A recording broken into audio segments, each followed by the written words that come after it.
Elon, welcome to Israel. Well, Uh, you've been here before. yes. This is a visit unlike anyone because you started it out in the communities right next to Gaza, where the horrendous massacre took place. Uh, we went there together, Yeah. and then I showed you a short film of some of the horrors, and I wonder if you can give you some of your impressions of what you saw. It was jarring to see the scene of the massacre, or one of the scenes of the massacres, as well as to see the short film afterwards that showed more of innocent people getting killed. It was troubling in that movie, especially to see the joy experienced by the people that were killing innocent civilians, including kids and babies and defenseless people, essentially. So, um, it's one thing if obviously if civilians die accidentally, but if it's another thing to revel in the joy of killing civilians. That's not, that's frankly that's evil. It's really a manifestation of a death cult. That's what Hamas is. It's a death cult, and they glorify gore. I mean, some of the things that we saw are children being murdered in front of their parents, parents being murdered in front of their children, mothers who hid their little boys in a laundromat, in an oven, uh, or in a hidden attic. And these monsters found the attic, and you can imagine what these people felt. These little boys felt like in a fairy tale. The monster is coming at you, and they killed them and burned them. They beheaded women. They beheaded men. They tied a woman next to a tree uh, and raped her repeatedly, and then murdered her. They shot at people in a nature festival, music festival. Yeah. Killed hundreds. You saw the pictures there. Yeah. It's just horrible. I mean, just killed people, uh, women. Yes. Uh, I mean, the rebuttal is often made that, well, but Israel has killed civilians, also in Gaza. But there is an important difference here, which is that Israel tries to avoid killing civilians, doing everything it can to avoid killing civilians, and there's not sort of joy expressed in killing well, civilians. it's regret. First of all, every civilian Yes. casualty is a tragedy, and we try to minimize them. But what is happening here is that Hamas is essentially committing a double war crime. The first war crime is to deliberately target civilians, Mm-hmm. and not only target them, but mutilate them, rape them, behead them, burn them. The second war crime is to deliberately hide behind civilians, which is Mm-hmm. what they're doing in Gaza. So they're not an army in bases or out in field maneuvers. They're implanting themselves in residential areas, in schools, and hospitals. The hospitals are their command centers. We found tunnels there Yeah. with the military equipment, with guns, with ammo. Uh, so, what do you do against an enemy of this kind? Well, the one thing you cannot do is give immunity to the terrorists because they're hiding among civilians. Because if you give them immunity, everybody says they shouldn't be doing this. But effectively, nobody's willing to take the action to make sure that this is not an effective tactic. Because if it is, it'll repeat itself again Yes. and again and again. By the way, Hamas says we're going to do it again and again. But it's not only against Israel that they'll do it. This will spread very quickly throughout the Middle East, imperil the entire region. From there, they'll go to Europe, and from there, they'll also go elsewhere to America, whom they call the Great Satan. We're just the little Satan in their Yes. view. America So is the great Satan. America is the Great Satan, and this is an Iranian axis. Yes. Remember, Yes. Yes. Yes. it's Thank you. Iran, Hezbollah, the Houthis, and Hamas. Yes. It's all part of that same axis that goes against Israel, the United States, free civilization, and the modern Arab states. We're all on one side; they're on the other side. So, how do you fight it? Well, let's see. The people who are protesting what Israel is doing do not take into account the fact that Israel asked, we called on the Palestinian population to leave the zone of fighting. Okay, they wanted to leave. Guess who stopped them at Sure. gunpoint? Hamas. Okay, we broke that and created a cordon, a safe corridor that they could leave to the southern part of the Gaza Strip, where no fighting was taking place. Yes. And guess who fired on the safe corridor safe corridor? Hamas. So it's not Israel that's preventing the civilians from leaving the war zone. It's Hamas. It's not Israel that is shooting at civilians who want to escape. It's Hamas. But we shouldn't give them the ability to escape responsibility, which is what all these demonstrations are happening. The example I'll give: Hitler does these horrible crimes. He perpetrates the Holocaust. Hmm. Uh, Yeah. the Allies strike back. They invade Normandy. The Germans hold themselves up in German cities. Nobody said, well, don't attack the Wehrmacht, the German army, the Nazi army, because you have civilians there. In fact, that's exactly what the Allies did through the cities of France and the cities of Germany, and many, many, many civilians were killed.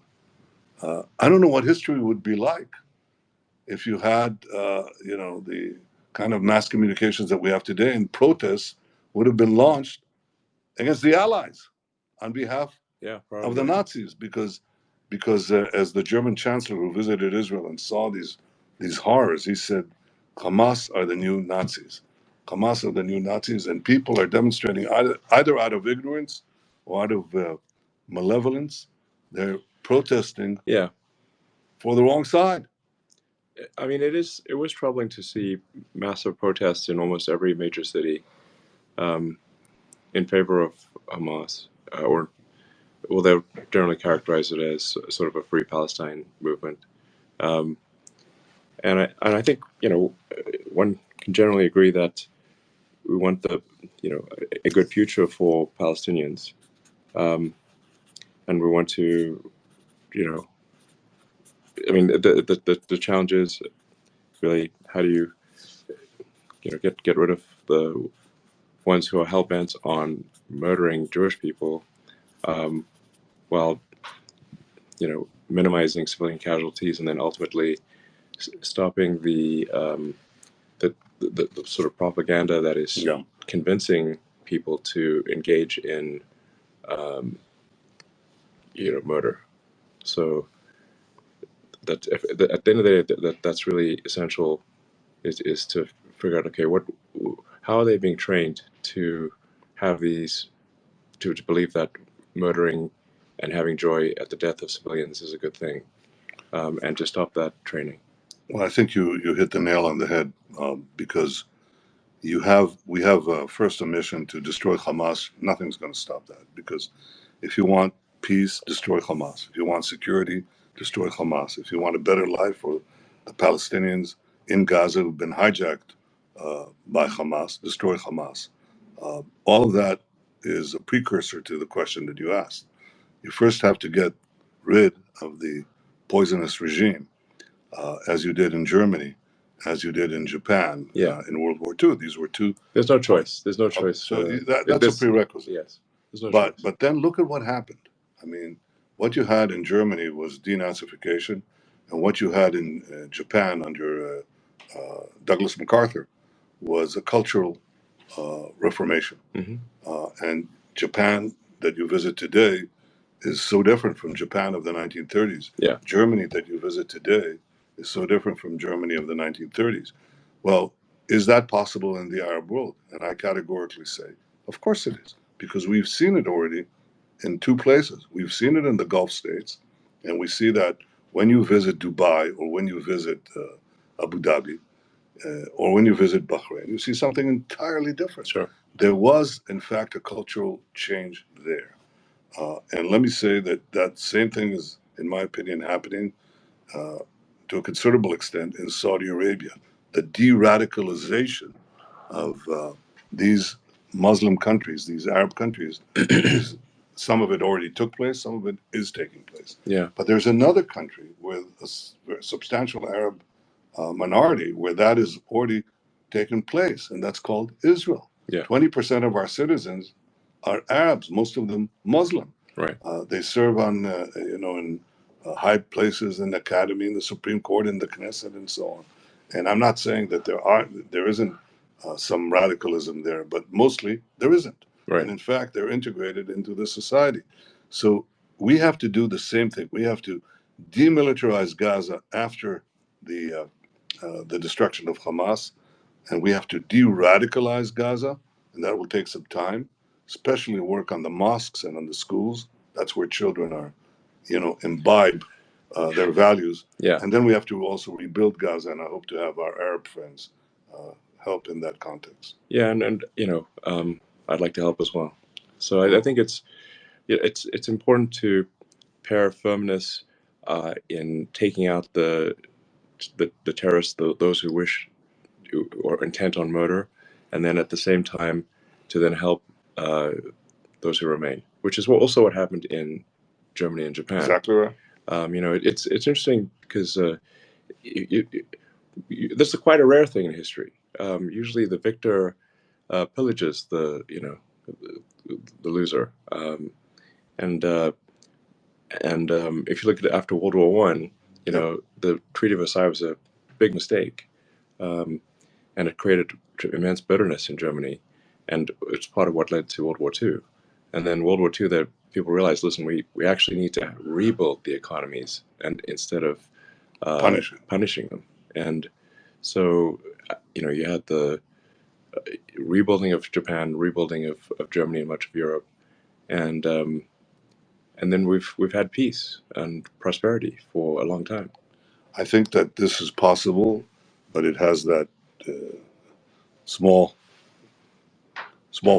prerequisite. I'm saying small, and I don't really mean small. It's a big job of getting rid of Hamas, which we will. And remember that what Israel suffered on this ignominious day of October 7th was proportionately like 29 11s. So, when people tell us, make a ceasefire. Sure. And Hamas says, well, if we're still around, we're going to do it again and again and again. That's a direct quote. Yes. Okay, so would you make? You don't need to read between the lines. No, you just read the lines. They're quite explicit about it. Yes. So obviously we can't do that any more than America would make a ceasefire with Al Qaeda after 9/11. Yeah. And this is 29/11. So they have to go, and they will go. I'm talking about combatants. I'm talking about terrorists. Mm-hmm. I'm talking about terrorist chieftains. But then I think we can build a different future with the Palestinians. And the thing that I have to also really respond to is these demonstrations against Israel, which is the only force that is taking measures to prevent civilian casualties. We're trying to do everything that we can, including entering into Gaza humanitarian help. But we have mass demonstrations. Where were these demonstrations when over 1 million Arabs and Muslims were killed in Syria, in Yemen, many of them starving to death, those who didn't die in explosions and in battle? Where were the demonstrations in London, in Paris, in San Francisco, in Washington? Where are they? No, I think the answer is they don't care about the Palestinians. Right. They hate Israel, and they hate Israel because they hate America, and they say so. They say from the river, free Palestine from the river to the sea. Right. You know what the river to the sea means? Yes. The river is not a river; it's a creek. It's called the Jordan River. Okay? The sea is the Mediterranean. Yes. In between is Israel. Right. All of 50 miles wide. When they say free Palestine from the river to the sea, they say destroy Israel. Yeah. So they're demonstrating for the destruction of Israel on behalf of people who committed the worst savagery perpetrated on the Jewish people since the Holocaust. That is a moral collapse. And it's understandable that people will have concern for civilian casualties because we do as well. That I understand. It's inconceivable and incomprehensible that people will actually protest on behalf of these murderers, these deliberate killers of babies, and not, they're not accidentally killing these people. We went into these cottages today. We saw where these killers came in and shot cribs. Yes. Shot families, murdered. Bullet casings in the crib. Bullet casings in the crib, exactly. It's just shocking. Yes. And so one has to understand, in every legitimate war, there, what you said before, the accidental civilian casualties that accompany any legitimate military action. That's often happened. happened to the It's Allies. unavoidable. It's unavoidable, unfortunately. You try to minimize it. But what these terrorists, Hamas terrorists, did is deliberately cross the line. They were out there to massacre, murder civilians en masse. And let me tell you, Scholz, the Chancellor of Germany, called them when he visited Israel. He called them the new Nazis. He called Hamas the new Nazis. I'll tell you what the difference between the original Nazis and the new Nazis is: capability. If they had the capability, Oh yes. if they weren't thrown back by brave soldiers who flooded the lines and brave civilians who fought with their fingernails, they would have killed every last one of us. Yeah, I agree. So what do you do to correct these lies and these distortions? Well, one, tell the truth, have the conversation we're having today. But Yeah. I think there's also a built-in weakness in Western higher education. It's not new. In 1933, shortly a few days after the rise of Hitler, the Oxford Student Union uh, had a debate, and the debate was, should that generation fight for king and country? And they resolved 2-1, under no circumstances to fight for king and country. Well, they soon learned differently. They couldn't, if they tolerated this kind of aggression that Germany was perpetrating and the barbarism, it soon spread to Britain. It soon spread to the entire world. If we tolerate this kind of barbarism that Hamas perpetrated on Israel, by the way, on Jews and Arabs alike in Israel, Arab citizens, Bedouins, uh, they spoke to me, these Bedouin fighters, Arab fighters in the Israeli Defense Force. One of them said, I woke up on that day, rushed to the line, and the first thing I saw, he said, the first thing I saw was a corpse of a woman, a headless corpse of a woman. And he said to me, then I knew exactly what we were fighting. We, as Arabs and Jews in Israel, fighting these monsters. So I think that once we recognize that, we have to unite all the forces of civilization against this new barbarism, this savage medievalism that is trying to stop a better future for all of us. And we can achieve this future. I think if we beat Hamas, we can go back to peace with Saudi Arabia. I think we can expand the circle of peace beyond anything imaginable. We can rebuild Gaza. We can build development projects that will defy the imagination of the world. But first, we have to win. It's like against the Nazis. It's like against Al Qaeda. It's like against ISIS. First, you have to win. Yeah, I think that makes perfect sense. Those who are intent and motor must be neutralized. Then the propaganda must stop. That is training people to be motorists in the future, and then